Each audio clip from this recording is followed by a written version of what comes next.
Good morning, all. Today we are discussing about different types of pricing methods or pricing strategies. Both are same. Pricing methods or pricing strategies. So first we see what is the definition of pricing methods. The pricing methods are the ways in which the price of goods and services can be calculated by considering all the factors such as the product or service, competition, target audience, product life cycle, firm's vision of expansion, etc. Pricing methods అనేది ఏమని చెబుతున్నాడంటే ఒక వస్తువుకు ధర నిర్ణయించడంలో రకరకాల పద్ధతులు ఉంటాయి, రకరకాల మార్గాలు ఉంటాయి. వాటిని మనం ప్రైజింగ్ మెథడ్స్ అంటున్నాం. అంటే అది వస్తువు కావచ్చు, లేదంటే సర్వీస్ కావచ్చు, లేకపోతే సరుకు కావచ్చు, ఏదైనా కానివ్వండి. It can be calculated by considering all the factors. So ఒక వస్తువునికి ధర నిర్ణయించడంలో, ఒక వస్తువునికి ప్రైస్ డిసైడ్ చేయడంలో మనం కొన్ని ఫ్యాక్టర్స్ని పరిగణలోకి తీసుకోవాల్సి ఉంటుంది. అవేంటవి? ప్రొడక్ట్ ఆర్ సర్వీస్, రెండవది కాంపిటీషన్ అంటే పోటీ, తర్వాతది టార్గెట్ ఆడియన్స్ అంటే మనం ఈ ప్రోడక్ట్ని ఎవరికి అమ్మడానికి తయారు చేస్తున్నాం, అంటే మనం ఏ టార్గెట్, అంటే ఇప్పుడు టార్గెట్ ఆడియన్స్ అంటే ఏంటంటే దీని అర్థం, ఇప్పుడు మనకి సపోజ్ మీరు ఒక ప్రోడక్ట్ తయారు చేశారనుకోండి, ఆ ప్రోడక్ట్ అనేది కొన్ని ఏరియాల్లో కొంటారు, కొన్ని ఏరియాల్లో కొనరు. అంటే depending upon the tradition, demographic factors అంటాం వాటిని, అంటే ప్రాంతీయ ఇది. సో అంటే ఇప్పుడు కొన్ని ప్రోడక్ట్స్ కొన్ని ప్రాంతాల్లో కొంటారు, కొన్ని ప్రాంతాల్లో కొనరు. ఇప్పుడు సపోజ్ మనం చిన్న ఎగ్జాంపుల్ తీసుకుంటే, మనం మన సైడ్ సౌత్ ఇండియాలో ఎక్కువ మనం స్పైసీగా తింటాం. అంటే సాంబార్ అని ఇట్లాంటివి, కొంచెం చికెన్ మసాలాస్ అని ఇలాంటివి, నాన్ వెజిటేరియన్ ఐటమ్స్లో స్పైసీగా ఉండడానికి మనం పౌడర్స్ వాడతారు. సో మళ్ళీ అదే మీరు నార్త్లోకి వెళ్ళారు అని అంటే ఇలా ఉండదు, వాళ్ళది డిఫరెంట్గా ఉంటుంది, ఇలా ఉండరు వాళ్ళు. ఓకేనా? సో వాళ్ళంతా స్టఫ్డ్ అనమాట. సో తందూరి ఇట్లా అనమాట. వాళ్ళు ఎక్కువ అంతా కూడా ఏంటంటే ఉడకబెట్టుకుని ఎక్కువ తింటారు. అంటే ఈ ఆయిల్ లేకుండా, స్పైస్ లేకుండా తింటారు. ఓకేనా? సో అలాగే వాళ్ళు వెజిటబుల్స్ కూడా ఏం చేస్తారంటే ఫ్రైస్ చేయరు. సో వాళ్ళు కారాలు, ఉప్పులు ఇవన్నీ ఎక్కువ వాడరు అనమాట. సో జస్ట్ వాళ్ళు పెప్పరు, తర్వాత ఈ జీలకర్ర ఇట్లాంటి వాటిని వేసేసుకుని తాలింపుల్లాగా వేసేసుకుని తినేస్తారనమాట, లైట్గా ఆయిల్ వేసి. అంటే అది వాళ్ళకి అటు సైడ్ అది వాళ్ళకి అది సెట్ అయిపోయింది. సో అంటే ఇప్పుడు ఇక్కడ ఏమవుతుంది, ప్రాంతాలను బట్టి అభిరుచులు మారుతున్నాయి. కాబట్టి మనం తయారు చేసే ప్రోడక్టు ఎవరిని బేస్ చేసుకొని తయారు చేస్తున్నాం అది ఇంపార్టెంట్. తర్వాత ఇంకోటి ఏజ్ గ్రూప్స్ కూడా ఇక్కడ ఇంపార్టెంట్. ఏజ్ గ్రూప్స్ అంటే మన ప్రోడక్ట్ చిల్డ్రన్స్కి సంబంధించిందా, లేదంటే యంగ్స్టర్స్ అంటే మిడిల్, మన యంగ్ ఏజ్ పీపుల్కా, టీనేజ్ పీపుల్కా, లేకపోతే పెద్దవాళ్ళకా, లేదంటే మిడిల్ ఏజ్ వాళ్ళకా, ఇట్లా గ్రూప్స్ ఉంటారు. సో ఆ గ్రూప్లో ఏ గ్రూప్ ఆఫ్ కస్టమర్స్ని మనం టార్గెట్ చేస్తున్నాం అది ఐడెంటిఫై చేసుకోవాలంటే ఈ ప్రోడక్ట్ని ఏ ఏజ్ గ్రూప్ వాళ్ళు కొనడానికి అవకాశం ఉంది. అంటే మనం మనం ఎవరి కోసం తయారు చేస్తున్నాం అనేది కూడా ఇక్కడ ఇంపార్టెంట్, ఆ గ్రూపు. సో అదొకటి. తర్వాత ప్రొడక్ట్ లైఫ్ సైకిల్, అంటే ప్రొడక్ట్ లైఫ్ సైకిల్ అని మనం నెక్స్ట్ చెప్పుకుంటాం. Product life cycle, business life cycle పెద్ద తేడా ఉండదు. సో ప్రొడక్ట్ లైఫ్ సైకిల్ అనేది కూడా మనకు ఈ, అంటే ఒక ప్రోడక్ట్ మనం ఇంట్రడక్షన్ చేయటం, ఇంట్రడక్షన్ తర్వాత అదొక స్టేజ్కి వెళ్ళడం, గ్రోత్ చేసిన తర్వాత మెచ్యూరిటీకి వెళ్ళడం, మెచ్యూరిటీ తర్వాత డౌన్ అయిపోవటం. సో ఇది మనం ప్రొడక్ట్ లైఫ్ సైకిల్ అనమాట. సో ఈ ప్రొడక్ట్ లైఫ్ సైకిల్ తర్వాత ఫర్మ్స్ విజన్ ఆఫ్ ఎక్స్పాన్షన్, అంటే ఫ్యూచర్లో ఆర్గనైజేషన్ ఎలా ముందుకు వెళ్ళాలనుకుంటుంది, అంటే ఇంకా డెవలప్ చేయాలనుకుంటుందా, ఇవన్నీ కూడా ప్రభావితం చేస్తాయని చెబుతున్నాడు. These are the factors which are influencing pricing strategy as a whole. ఓకేనా? సో ఇవన్నీ కూడా ప్రైజింగ్ స్ట్రాటజీని ఇన్ఫ్లుయెన్స్ చేస్తాయని చెప్పి చెప్తా ఉన్నాడు. తర్వాత the pricing methods can be broadly classified into 2 parts. Pricing మెథడ్స్ని మనం 2 పార్ట్లుగా డివైడ్ చేసుకున్నాం. ఒకటి కాస్ట్ ఓరియంటెడ్ ప్రైజింగ్, రెండవది market oriented pricing. Okay, there are 2 types. One is cost oriented pricing method and second one is market oriented pricing method. Okay, so This is the simple diagram which shows what are the different types of pricing methods and what are the subcategories under these categories. So pricing methods, there are mainly categorized into two parts. One is cost oriented pricing and second one is market oriented pricing. So cost oriented pricing, in cost oriented pricing there are three types: cost plus pricing, markup pricing, target return pricing, and perceived next second category, market oriented pricing. Under this category there are five types: perceived value pricing, going rate pricing, auction type pricing, differential pricing. Okay, so these are the different types of pricing methods. Once again I am repeating you, pricing methods are mainly categorized into two parts. One is cost oriented pricing and second one is market oriented pricing. Under cost oriented pricing there are three types: one is cost plus pricing and markup pricing and target return pricing. Under market oriented pricing there are five categories are there. One is perceived value pricing, second one is value pricing, third one is going rate pricing, fourth one auction type pricing, and fifth one differential pricing. So under cost oriented pricing method, then first కేటగిరీలో మనం cost oriented pricing అంటే ఏంటో చూద్దాం. దానిలో many firms consider the cost of production as a base for calculating the price of the finished goods. So ఎక్కువ కంపెనీల మార్కెట్లో ఒక వస్తువుకి ధరనే, ఒక వస్తువుకి మన ప్రోడక్ట్కి ప్రైస్ని డిసైడ్ చేయడంలో దేన్ని బేస్ చేసుకుంటున్నాయనంటే కాస్ట్ ఆఫ్ ప్రొడక్షన్. ఇది ఆల్రెడీ నేను మీకు కూడా చెప్పాను చాలాసార్లు. అంటే ఒక వస్తువుని తయారు చేయడానికి ఎంతైతే ఖర్చు అవుతుందో ఆ ఖర్చుని బేస్ చేసుకునే ప్రైజ్ని డిసైడ్ చేయడం అనేది జరుగుతూ ఉంది. Cost oriented pricing method covers the following ways of pricing. So cost oriented pricing అనేది మనం చూస్తే కనుక దీనిలో సబ్ కేటగిరీస్ కూడా ఉన్నాయి. అవి ఒకటి cost plus pricing. First one ఏంటండి, cost plus pricing. So in this cost plus pricing it is one of the simplest pricing method wherein the manufacturer calculates the cost of production incurred and add a certain percentage of markup to it to realize the selling price. Okay, so ఏం చెబుతున్నాడు ఇక్కడ, cost plus pricing అనే దానిలో it is one of the simplest pricing method. So ఇది కూడా మనకు ఇది ఒక సింప్లెస్ట్ ప్రైజింగ్ మెథడ్ అంటున్నాడు. దీనిలో manufacturer calculates the cost of production incurred and add a certain percentage of markup to it to realize the selling price. అంటే ఒరిజినల్గా ప్రోడక్ట్ని తయారు చేయడానికి ఎంత ఖర్చు అయిందో ఆ ఖర్చుకి కొంత మార్కప్ అంటే ప్రాఫిట్ యాడ్ చేసుకుని వస్తువుకి ద ప్రైజ్ని డిసైడ్ చేయడం అనేది జరుగుతుంది. The markup is the percentage of profit calculated on total cost that is fixed and variable cost. So మనం ఈ మార్కప్ అనేది మనం ఎలా తీసుకుంటే మార్కప్ పర్సంటేజ్ అనేది profit calculated on total cost that is fixed and variable cost. అంటే fixed కాస్ట్ని variable కాస్ట్ని base చేసుకుని మనం ప్రాఫిట్ అనే దాన్ని డిసైడ్ చేయడం అనేది జరుగుతుంది అని చెప్పి చెప్తా ఉన్నాడు. ఇక్కడ కింద ఒక ఎగ్జాంపుల్ చెప్తున్నాడు. If the cost of production of product A is 500 rupees with a markup of 25% on total cost, the selling price will be calculated as. So మనకి ఒక వస్తువుని తయారు చేయడానికి 500 రూపీస్ ఖర్చు అయిందంట.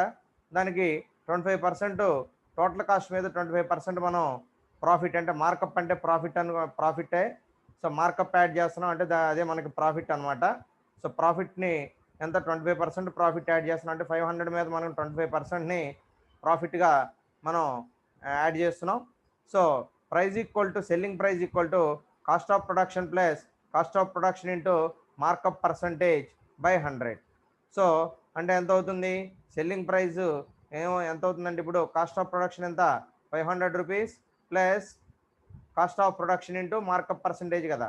సో కాబట్టి 500 ఇంటూ 25/100 అంటే 0.25, 625 రూపీస్ అంటే 125 రూపీస్ మనకు ప్రాఫిట్ వస్తుంది అనమాట. అర్థమైందా? అంటే మనకు అయిన ఖర్చు మీద 25% ప్రాఫిట్ తీసుకోవాలి అనుకుంటే మనకి ఎంత వస్తుంది అని అంటే 125 రూపీస్ మనకి ప్రాఫిట్గా వస్తుంది. ఓకేనా? So that's a firm earns a profit of rupees 125, profit equal to selling price minus cost price. అంతే కదా? ప్రాఫిట్ ఎలా వస్తుంది, selling price minus cost price.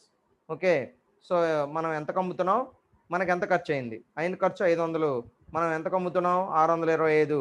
So 625 minus 500 equal to 125 rupees. అంటే మనకు ప్రాఫిట్ ఎంత వస్తుంది? 125 రూపీస్ వస్తుంది. సో ఇది cost plus pricing method. Okay. తర్వాత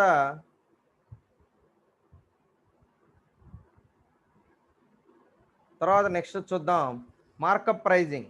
సో మార్కప్ ప్రైజింగ్ ఎలా చేస్తాం? రెండవ category. So this pricing method is the variation of cost plus pricing wherein the percentage of markup is calculated on the selling price.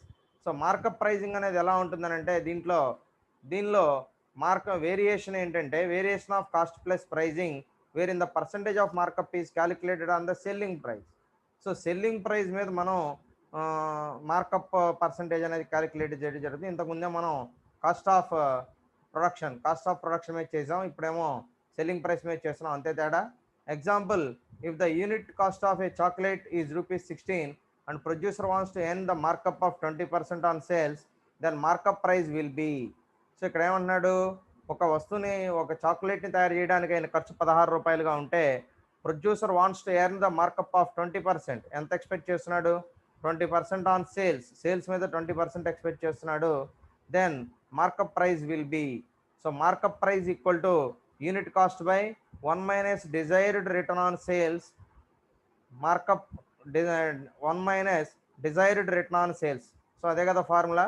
So ఇక్కడ markup price ఎంత అవుతుంది? ఇప్పుడు unit cost ఎంత అండి? 16 rupees by 1 అనేది కాన్స్టెంట్ కాబట్టి 1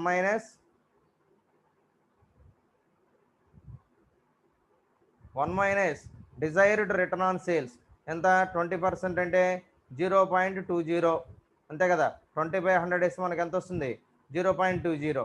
so ఇప్పుడు 1.0లో నుంచి 0.11లో నుంచి 0.20 తీసేస్తే ఎంత వస్తుంది? 0.8, అంతే కదా. సో 16/0.8 అంటే ఎంత? 20. So thus the producer will charge ₹20 for one chocolate and will earn a profit of ₹4 per unit.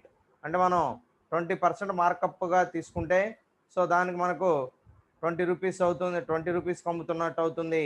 So ఇక్కడ మనం యాక్చువల్గా మనకు అయినటువంటి ఖర్చు ₹16, మనం అమ్ముతున్నది ₹20, అంటే ఒక్కొక్క చాక్లెట్ మీద మనకి ఎంత వస్తుందనంటే 4 రూపీస్ వస్తుందన్నమాట. ఓకేనా. సో ఇది మార్కప్ ప్రైజింగ్. తర్వాత target return pricing. Okay. So target return ప్రైజింగ్లో చూస్తే in this kind of pricing method the firm set the price to yield a required rate of return on investment ROI from the sale of goods and services. Okay. So ఇక్కడ ఈ target return ప్రైజింగ్లో ఏం చెప్తున్నాడంటే ఇక్కడ ఏ firm set the price to yield a required rate of return on investment, అంటే మనం పెట్టినటువంటి ఇన్వెస్ట్మెంట్ మీద ఒక కొంత పర్సంటేజ్ మనకు ప్రాఫిట్ అనేది రిటర్న్ అనేది ఇన్వెస్ట్మెంట్ అనేది రావాలి అని అనుకుంటుంది from the sale of goods and services. So దానికి మీరు ఒక ఎగ్జాంపుల్తో మీకు అర్థమవుతుంది. సో ఎగ్జాంపుల్లో, if soap manufacturer invested 1 lakh rupees in the business and expects 20% ROI, that is 20,000 rupees, the target return is given by. So ఇక్కడ మనకు ఏం చేశాడు, ఒక సోప్ మ్యానుఫ్యాక్చరర్, ఒక సబ్బులు తయారు చేసే కంపెనీ సంస్థ, అతను ₹1,00,000 ఇన్వెస్ట్ చేశాడు ఓనరు. అయితే అతను ఎంత ఎక్స్పెక్ట్ చేస్తున్నాడంటే ఇన్వెస్ట్మెంట్ మీద తనకు ఎంత రిటర్న్ ఎక్స్పెక్ట్ చేస్తున్నాడంటే 20% రిటర్న్ ఆన్ ఇన్వెస్ట్మెంట్ ఎక్స్పెక్ట్ చేస్తున్నాడు. సో 1 lakh into 20/100 అంటే 20,000 కాబట్టి సో ఈ expects 20,000 rupees on return on investment. So then target return price is given by. So target return price అనేది ఎంత ఉండాలి అని అంటే దానిలో మనం ఫార్ములా చూస్తే target return price equal to unit cost plus desired return into capital invested by unit sales. ఓకేనా. So target return price అనేది రావాలంటే యూనిట్ కాస్ట్ ఉండాలి plus desired return into capital invested by unit sales. So ఇప్పుడు target return price equal to చూస్తే మనం 16, unit cost ఎంత 16 plus desired return ఎంత అండి 20% అంటే 0.20 ఇంటూ క్యాపిటల్ ఇన్వెస్టెడ్, క్యాపిటల్ ఎంత ఇన్వెస్ట్ చేసాం 1 lakh. సో తర్వాత ఇంటూ బై యూనిట్ సేల్స్, ఎన్ని యూనిట్లు మనం అమ్ముతున్నాం అనేది మనకు కావాల్సి ఉంటుంది. సో ఇప్పుడు మనం ఒక్కొక్క యూనిట్ని ఎన్ని యూనిట్లు అమ్ముతున్నాం అంటే ఫర్ ఎగ్జాంపుల్ మనకు రిటర్న్ ఆన్ ఇన్వెస్ట్మెంట్ ఇక్కడ మనకు 20,000 ఉంది. యాక్చువల్గా మ్యానుఫ్యాక్చరర్ ఎంత ఇన్వెస్ట్ చేశాడు, 1 lakh ఇన్వెస్ట్ చేశాడు. సో అతను ఎంత ఎక్స్పెక్ట్ చేస్తున్నాడు, 1,20,000 అనేది ఎక్స్పెక్ట్ చేస్తున్నాడు. సో ఇక్కడ మనం ఈ యూనిట్ సేల్స్, సో మనం ఒక్కొక్క యూనిట్ మనకు యూనిట్ కాస్ట్ ఎంత పడుతుంది, 16 రూపాయలు పడుతుంది. సో 16 రూపీస్ అనేది మనకి యూనిట్ కాస్ట్ అనేది డైరెక్ట్గా ఇచ్చేసాడు. ఓకే, సో కాబట్టి యూనిట్ కాస్ట్ 16 రూపీస్ కాబట్టి సో 1,20,000 బై 16 వేస్తే సో 5,000 అనేది వచ్చింది. Target return price equal to ₹20. So మనకు ఓవరాల్గా ఎంత వస్తుంది, 20 అనేది వస్తుంది. సో కాబట్టి ఈ విధంగా మనం టార్గెట్ రిటర్న్ ప్రైస్ అనేది 20 రూపీస్గా డిసైడ్ చేసుకోవడం జరిగింది. ఓకేనా, అంటే మనకి ఎంత ప్రాఫిట్ వస్తుంది, ఇక్కడ కూడా 4 రూపీస్ అనేది ప్రాఫిట్ రావడం జరుగుతుంది అని చెబుతున్నాడు. So thus manufacturer will earn 20% of ROI provided that unit cost and sales unit is accurate. In case the sales do not reach 50,000 units, then the manufacturer should prepare the break-even chart wherein different ROIs can be calculated at different sales units. So ఇప్పుడు ఇక్కడ మనం manufacturer కనుక 20% ఎన్ని చేయాలని అంటే కనుక ROIని provided that unit cost and sales unit is accurate. So unit cost sales units అనేవి రెండు కూడా యాక్యురేట్గా ఉండాలి. In case the sales do not reach 50,000 units, ఒకవేళ సేల్స్ అనేవి 50,000 యూనిట్స్కి రీచ్ కాకపోతే then the manufacturer should prepare the break even chart. ఒకవేళ అలా జరగకపోతే మ్యానుఫ్యాక్చరర్ ఏం చేయాలి, బ్రేక్ ఈవెన్ చార్ట్ని ప్రిపేర్ చేయాలి. అంటే అట్లీస్ట్ మనం ఎంతవరకు ఎన్ని యూనిట్లు అమ్మితే మనకు నష్టం అనేది ఉండదో కనుక్కోవాలి. కాబట్టి సో అంతవరకు అమ్ముకుంటే సరిపోతుంది ముందు. కాబట్టి బ్రేక్ ఈవెన్ చార్ట్ని ప్రిపేర్ చేయాలి. Where in different ROIs can be calculated in different sales units. మనం different sales unit, sales units ఎన్ని అయితే మనకు దాని మీద రిటర్న్ ఆన్ ఇన్వెస్ట్మెంట్ ఎంత వస్తుంది అనేది ఇట్లా మనం డిఫరెంట్ యూనిట్స్ని తీసుకుని అంటే మనం పెంచుకుంటూ తగ్గించుకుంటూ చూసుకుంటూ ఫైనల్గా మనకి ఎక్కడైతే ఎటువంటి ప్రాఫిట్ లాస్ లేదో అక్కడ మనం హోల్డ్ చేయడం అనేది కొన్నలవాడు మంచిది అని చెప్పి చెప్తా ఉన్నాడు. సో దీన్ని మనం టార్గెట్ రిటర్న్ ప్రైజింగ్ అని చెప్పి చెప్తున్నాం.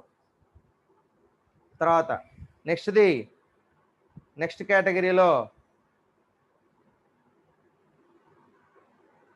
సో ఇప్పుడు ఫస్ట్ది కాస్ట్ ఓరియంటెడ్ ప్రైజింగ్లో 3 అయిపోయినాయి. Cost plus pricing, markup pricing, target return pricing 3 complete చేసుకున్నాం. దెన్ మార్కెట్ ఓరియంటెడ్ ప్రైజింగ్ గురించి చూద్దాం. సో ఇప్పుడు సెకండ్ కేటగిరీలో మార్కెట్ ఓరియంటెడ్ ప్రైజింగ్ మెథడ్స్ గురించి చూద్దాం. సో దీనిలో ఏం చెప్తున్నాడంటే under this method price is calculated on the basis of market conditions. ఇక్కడ ఒక వస్తువుకి ధరని మనం ఎలా నిర్ణయిస్తామనంటే మార్కెట్ కండిషన్స్ని బేస్ చేసుకుని ఒక వస్తువుకి ధర నిర్ణయించడం అనేది జరుగుతుంది. Following are the methods under this group. So ఇక్కడ మనకు కింద ఏదైతే మనకి చెప్తున్నాడో అవి మనకు డిఫరెంట్ మెథడ్స్గా మనకి చెప్తా ఉన్నాడు. Following are the methods under this group. Under this perceived value pricing. Okay, first category perceived value pricing. So ఈ పర్సీవ్డ్ వాల్యూ ప్రైజింగ్లో చూస్తే కనుక దానిలో in this pricing method the manufacturer decides the price on the basis of customers perception of the goods and services, taking into consideration all the elements such as advertising, promotional tools, additional benefits, product quality, the channel of distribution, etc. that influence the customer's perception.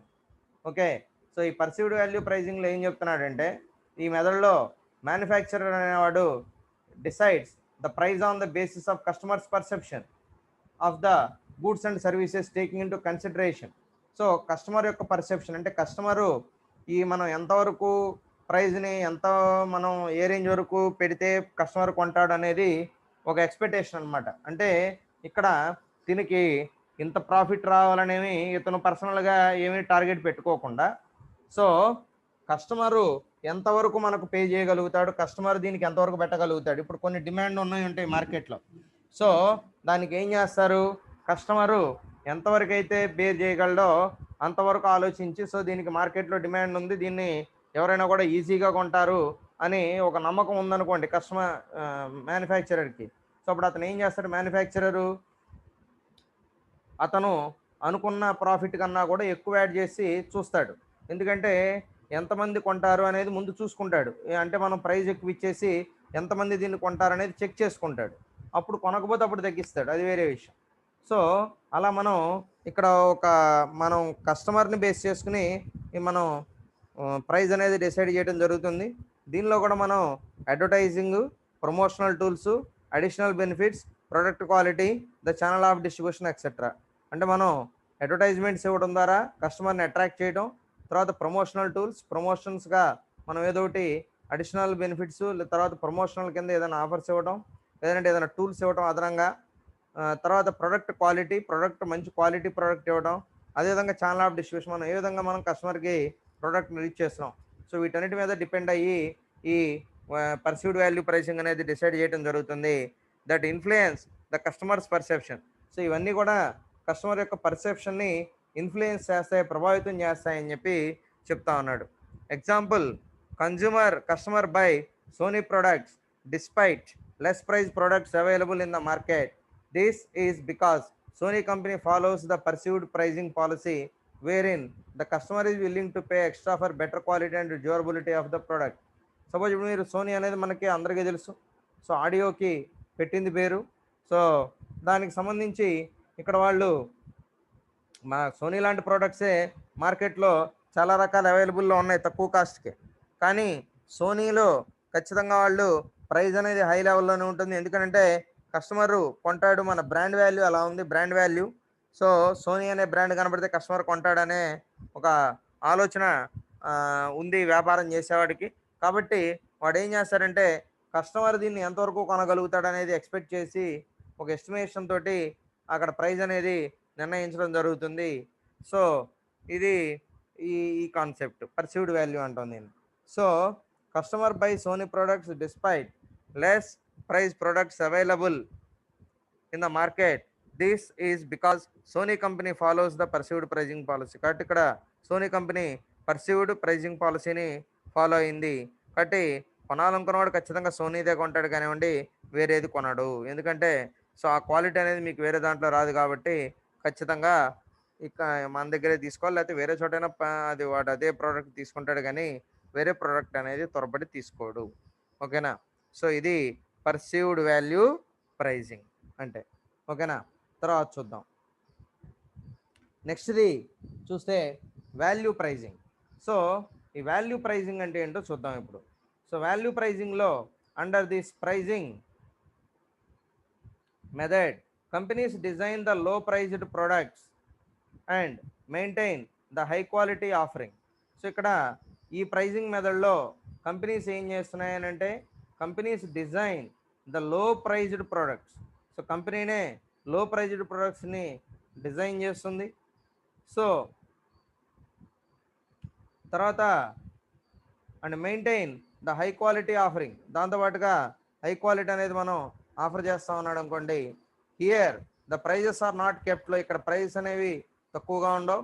But the product is reengineered to reduce the cost of production. So ఇక్కడ మనం re-engineering ద్వారా cost of ప్రొడక్షన్ని కొంతమేరకు reduce చేసుకోవచ్చు. And maintain the quality simultaneous, దాంతోపాటుగా quality అనేది కూడా మనం maintain చేయాల్సి ఉంటుంది అని చెప్పి చెప్తా ఉన్నాడు. తర్వాత నెక్స్ట్ది దీంట్లో ఎగ్జాంపుల్ చూస్తే కనుక Tata Nano is the best example of value pricing. Despite several Tata cars the company designed a car with necessary features at a low price and lived up to its quality. Okay, so దీనికి సంబంధించి ఏం చెబుతున్నాడు అని అంటే Tata nano అనేది మనం best ఎగ్జాంపుల్గా తీసుకోవచ్చు వాల్యూ ప్రైజింగ్కి. So despite several Tata cars, చాలా టాటా కార్స్ ఉన్నప్పటికీ కూడా the company designed a car with necessary features. So car and necessary features and at a low price.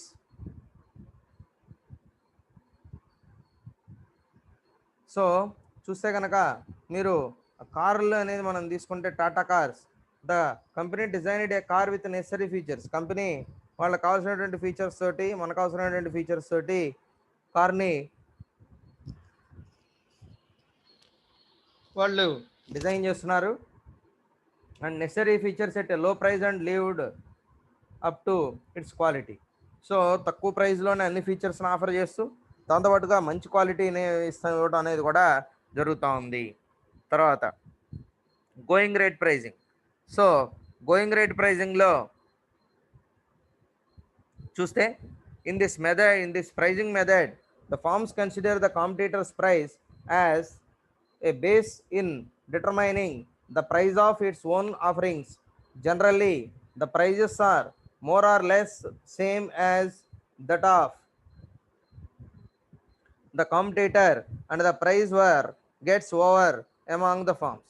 So ఈ గోయింగ్ రేట్ ప్రైజింగ్ మెథడ్లో ఏం చెప్తున్నాడండి, in this pricing method the firms consider the competitors price. ఇక్కడ ఒక సంస్థ competitor యొక్క ప్రైస్ని ఇక్కడ calculate చేయడం అనేది జరుగుతుంది. So as a base in determining the price of its own offerings. తర్వాత ఈ ఓన్ ఆఫరింగ్స్ అనే వాటికి ప్రైజింగ్ అనేది అతనే డిసైడ్ చేసుకుంటాడు. తర్వాత generally the prices are more or less same as that of the competitors and the price war gets over among the firms. So ఇక్కడ ఏం చెబుతున్నాడు, జనరల్గా the prices are more or less. So prices అనేది తక్కువ అవచ్చు ఎక్కువ అవచ్చు, same as that of the competitor and the price war gets over among the firms. So ఇక్కడ less same as that of the competitor. So ఒకవేళ competitor కూడా దీన్ని గమనిస్తే and the price war gets over among the firms, దానివల్ల ఇది కూడా వస్తుంది. తర్వాత నెక్స్ట్ ఎగ్జాంపుల్ చూస్తే కనుక in oligopolistic industry such as steel, paper, fertilizer etcetera the price charged is same.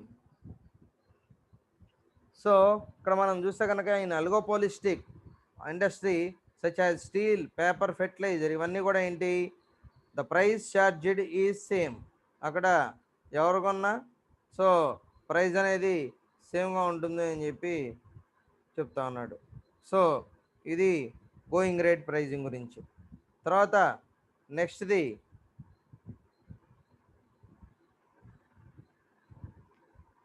తర్వాతది next sealed bid auctions. Sealed bid auctions అంటే మనకు ఈ బయట చేసే కాంట్రాక్ట్లకి బిడ్ వేస్తారంటారు. అంటే ఏం చేస్తారంటే ఈ పని యాక్చువల్గా ఎంత ఉంది, సో దీనికి మేము ఎంత ఆఫర్ చేస్తున్నాం, సో మీరు ఎంతకు పని చేస్తారనేది కొటేషన్ ఇమ్మంటారు. అంటే మనకి ఇచ్చిన ఆఫరింగ్ కన్నా ఎక్కువ చేయొచ్చు, తక్కువ చేయొచ్చు. సో కాబట్టి ఇక్కడ మనం ఈ కొటేషన్స్ మీద ఆధారపడి ఉంటుంది. కాబట్టి వాటిని మనం సీల్డ్ బిడ్ ఆక్షన్స్ అంటారు. సీల్ వేసేస్తారు, మీరు వేసిన తర్వాత సో వాటికి సపరేట్గా ఒక ప్లేస్లో ఒక బాక్స్ లాంటిది పెడతారు, దాంట్లో వేస్తారు, అయిపోతుంది.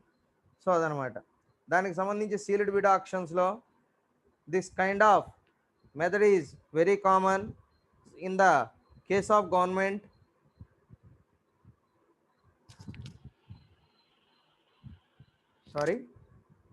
In case of government or industrial purchases.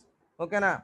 So ఈ గవర్నమెంట్ కానివ్వండి, ఇండస్ట్రియల్ పర్చేజెస్ కానివ్వండి, జనరల్గా అవి మొత్తం కూడా ఈ సీల్డ్ బిడ్ ఆక్షన్స్ రూపంలోనే జరుగుతాయి. And wherein tenders are floated in the market, tenders మాత్రం మార్కెట్లో ఫ్లోట్ అవుతూ ఉంటాయి. అండ్ పొటెన్షియల్ సప్లయర్స్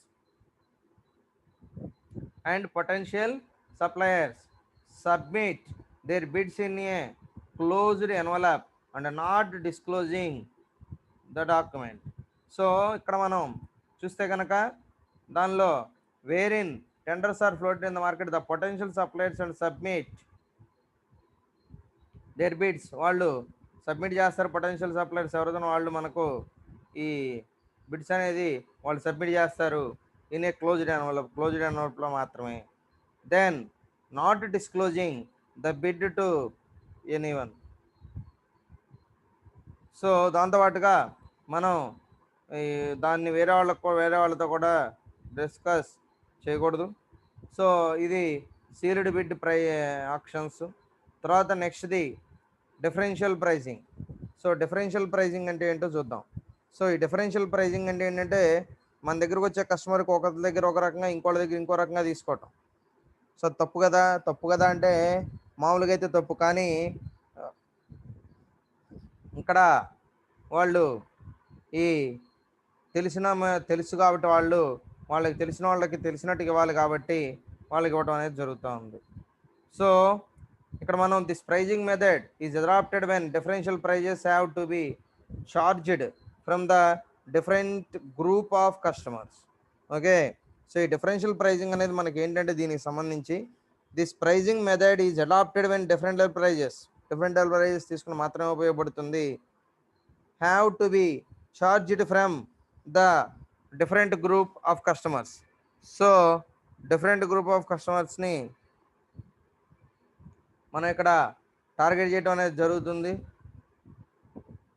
తర్వాత the prices can also very much. So ఇక్కడ మనం ఈ ప్రైజెస్ అనేవి కనుక చూస్తే can also vary with respect to time, area and product form. So ఇవన్నీ కూడా పరిగణలో తీసుకోవాల్సి ఉంటుంది. తర్వాత ఎగ్జాంపుల్ చూస్తే the best example of differential pricing is mineral water. So mineral water అనేది తీసుకుంటే సో దానికి సంబంధించి ప్రైజింగ్ అనేది డిఫరెంట్గా ఉంది. తర్వాత చూస్తే ఇక్కడ the price of mineral water varies. So price ఏదైతే ఉందో వాటర్కి సంబంధించి ఇబ్బంది వచ్చినప్పుడు railway station and retail stores ఈ మూడు కూడా చాలా ఇబ్బందులు పడ్డారు. సో ఇది డిఫరెన్షియల్ ప్రైసింగ్ గురించి. తర్వాత నెక్స్ట్ దీనికి సంబంధించింది average cost pricing. So average cost pricing అంటే ఏంటి? సో యావరేజ్ కాస్ట్ ప్రైజింగ్ అంటే ఏంటంటే so this is a policy of setting prices. So ఇదే మనం ప్రైజ్ని సెట్ చేయడానికి మనం పాలసీగా చెప్తా ఉన్నాం. Then to average cost. So average cost వచ్చినప్పుడు చెప్పు. సో యావరేజ్ కాస్ట్ అనేది కూడా మనం చూసుకోవాలి. సో తర్వాత it is a way to maximize sales. So ఇది మనకు సేల్స్ని మ్యాక్సిమైజ్ చేసుకోవడానికి, అదేవిధంగా విల్స్ మ్యాగ్నైజింగ్. సో తర్వాత normal profits. Then it is sometimes known as sales maximization. దీన్నే మనం కొన్ని సందర్భాల్లో సేల్స్ మ్యాగ్జిమైజేషన్ కూడా పిలవడం జరుగుతుంది. It will be used by firms who are seeking to increase market. So దాంట్లో ఏం చెబుతా ఉన్నాడంటే it will be used by firms who are seeking. So దీనిలో మనం ఎవరైతే ఉన్నారో it will be used by the firm who are seeking. So ఎవరైతే ఇక్కడ ఉంటున్నారో సో వాళ్ళకు మాత్రమే అక్కడ మనకు అవకాశం ఉంటుంది. So increase market share and who don't seek to maximise profits. So ప్రతి ఒక్కళ్ళు కూడా ముందు మార్కెట్ షేర్ అనేది ఏ విధంగా పెంచుకోవాలని ప్రయత్నం చేస్తారు. తర్వాత డోంట్ సీక్ టు మ్యాక్సిమైజ్ ప్రాఫిట్ని ఏదో పెంచేసుకోవాలని చూడరు, ఇక్కడ సేల్స్ని ఎలా ఇంక్రీజ్ చేసుకోవాలి అనేది చూస్తారు. కాబట్టి దీనిలో మనం ఇక్కడ సేల్స్ మ్యాక్సిమైజేషన్ ఏదాన్ని చెప్పుకోవచ్చు. తర్వాత average cost pricing will occur in perfect competition. So average cost pricing అనేది మనకు ఈ పర్ఫెక్ట్ కాంపిటీషన్లోనే సూటబుల్ అవుతుంది. Because firms can only make normal profit. So firms అనేవి ఇక్కడ నార్మల్ ప్రాఫిట్స్ని గెయిన్ చేయగలుగుతున్నాయి. So however it will only occur in oligopoly. So ఇది అలిగోపోలీలో కూడా ఎక్వైర్ అవుతుంది. So in firms have a specific goal of maximizing sales which not making a loss. So దానికి సంబంధించి ఏం చెబుతా ఉన్నాడంటే యావరేజ్ కాస్ట్ ప్రైజింగ్ అనేది మనకు పర్ఫెక్ట్ కాంపిటీషన్లో బేస్ చేసుకున్నట్టుగా సో అది కూడా అలాగే మూవ్ అవుతూ ఉంది. So firms can only make normal profit. ఇక్కడ నార్మల్ ప్రాఫిట్స్ మాత్రమే రావడం జరుగుతుంది. It will only occur in అలిగోపోలీలో మాత్రమే జరుగుతుంది. సో తర్వాత in practice it can be difficult. కానీ ప్రాక్టీస్లో ఇది రెగ్యులర్గా డిఫికల్ట్ అని చెప్పి మనకు డిఫికల్ట్ అనేది మనకు తెలిసింది కాబట్టి. So to work out difficult to work out a firm's guidelines a firm's average cost. So ఫార్మ్కి సంబంధించి యావరేజ్ కాస్ట్ అనే దాని విషయంలో మనకు అది క్లియర్గా అర్థమవుతుంది. తర్వాత for example the average total cost will have to include not only variable cost but also total cost. So రెండింటిని కూడా మనం యాడ్ చేయడం అనేది జరిగిందని చెప్పి చెప్తాం. So this is about average cost pricing. So the average total cost will have to include not only variable cost but also total cost అని చెప్పి చెబుతున్నాను. తర్వాత లిమిట్ ప్రైజింగ్ డెఫినేషన్.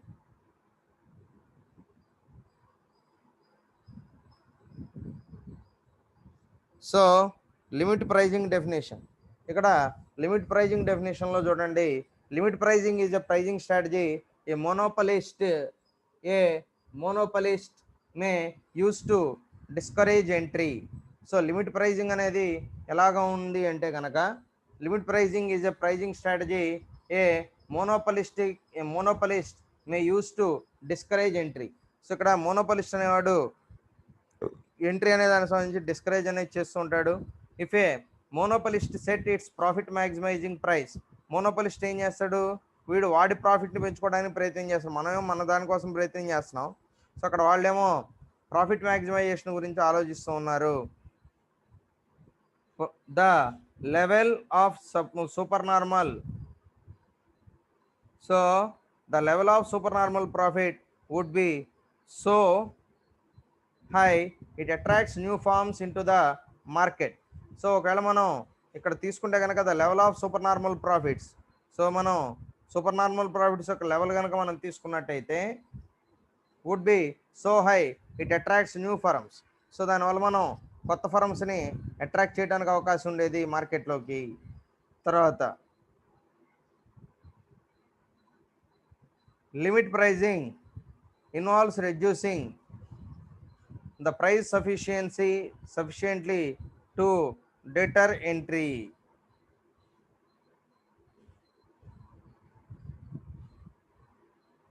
సో దీనిలో ఏం చెబుతున్నాడంటే, ఇక్కడ వేరే ఎంఆర్ ఈక్వల్ టు ఎంసీ, ఇక్కడ కూడా ఎంఆర్ ఎంసీ అనేది ఈక్వల్గానే ఉండాలని చెబుతున్నాడు.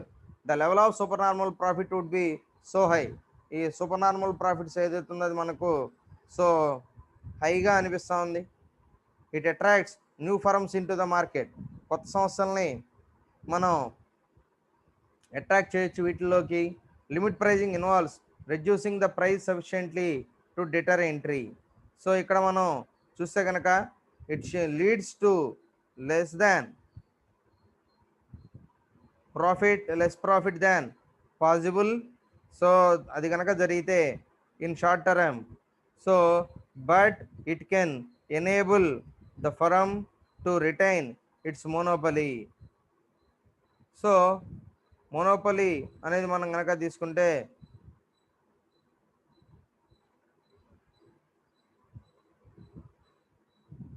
సో తర్వాత it leads to less profit than possible in short term.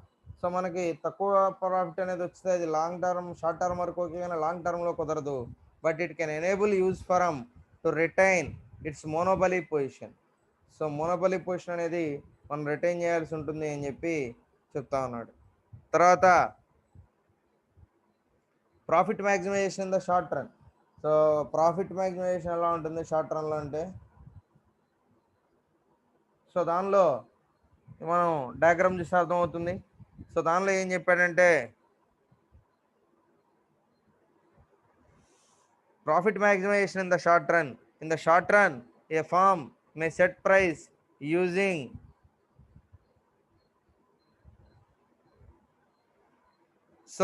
in the short run a firm may set price using usual profit maximization rules where MR equal to MC.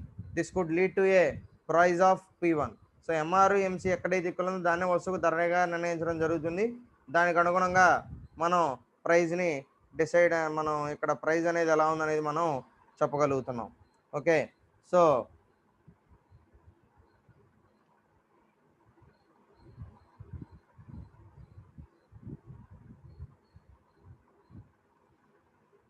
So next category market skimming pricing. So ఈ market skimming ప్రైజింగ్లో ఏం చెప్తున్నాడో చూడండి. So ఈ market skimming ప్రైజింగ్లో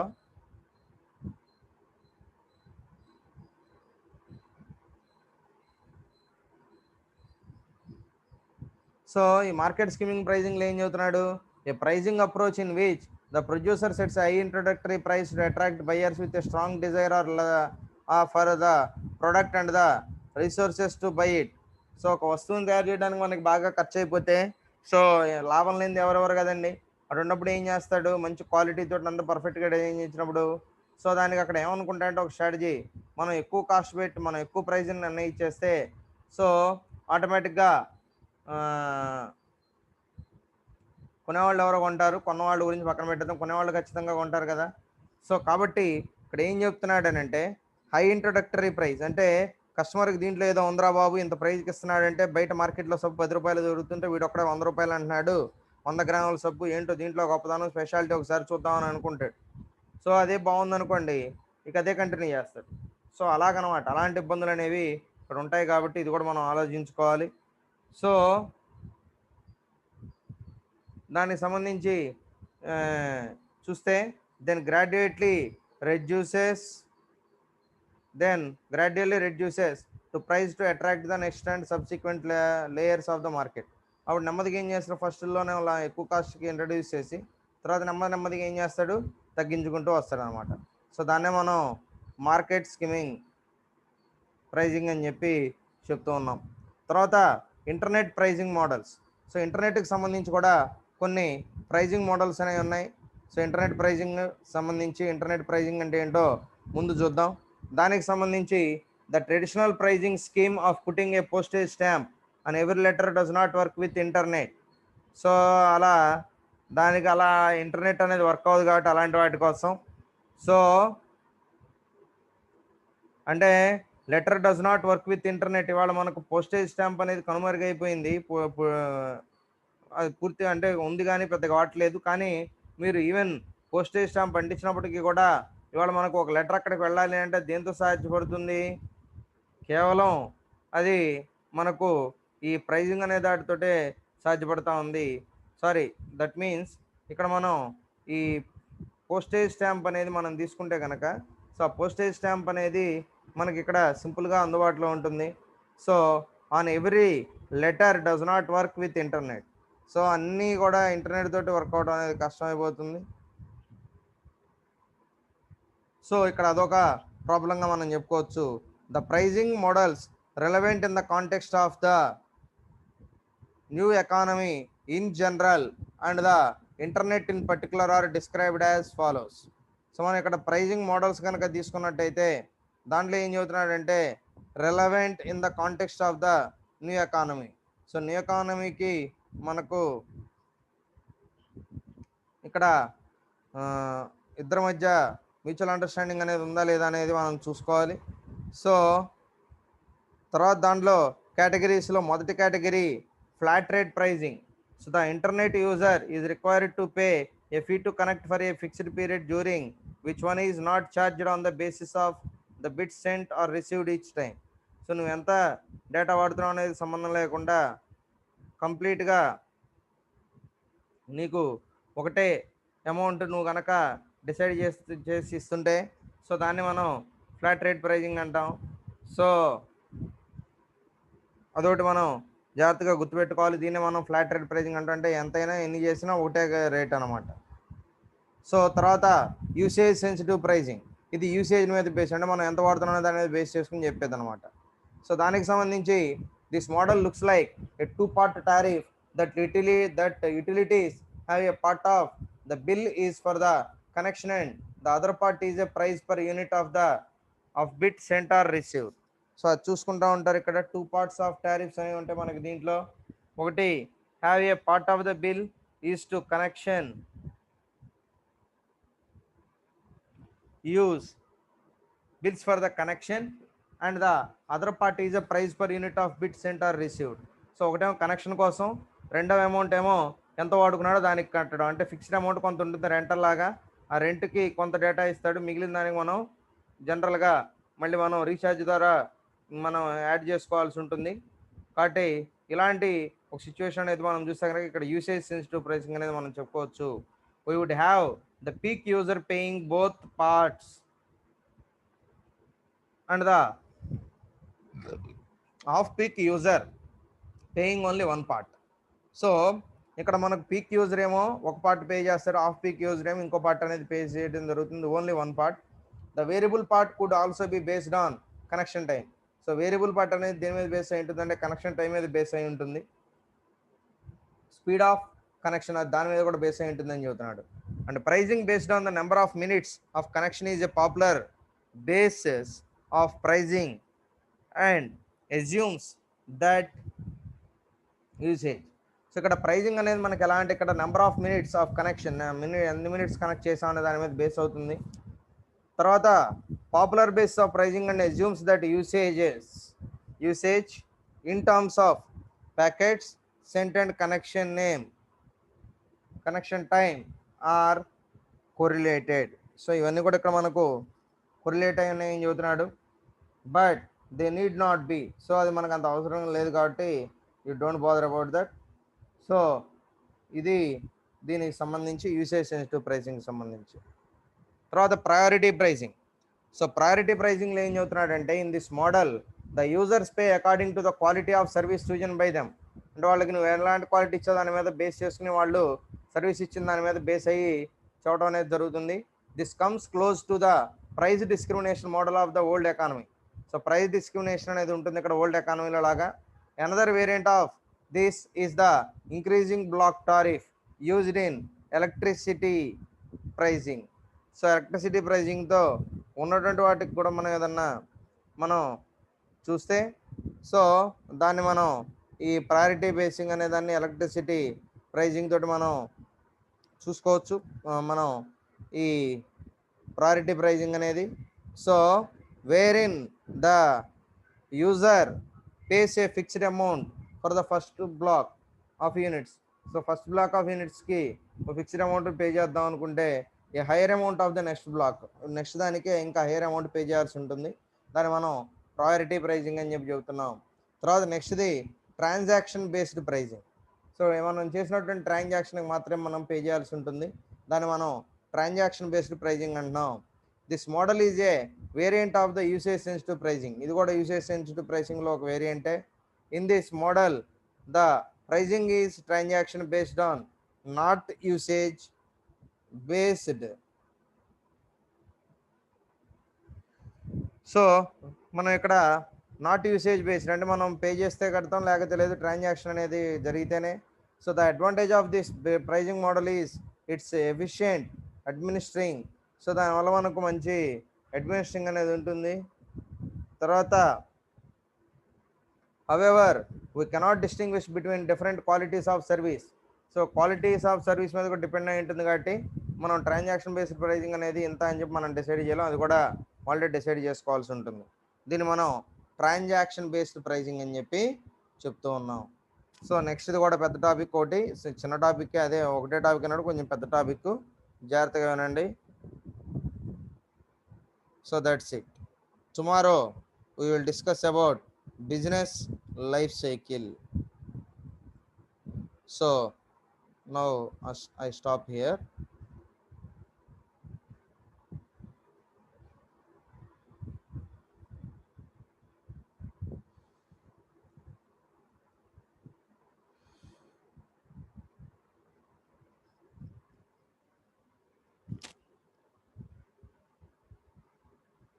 Wait, I am taking attendance.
Thank you all.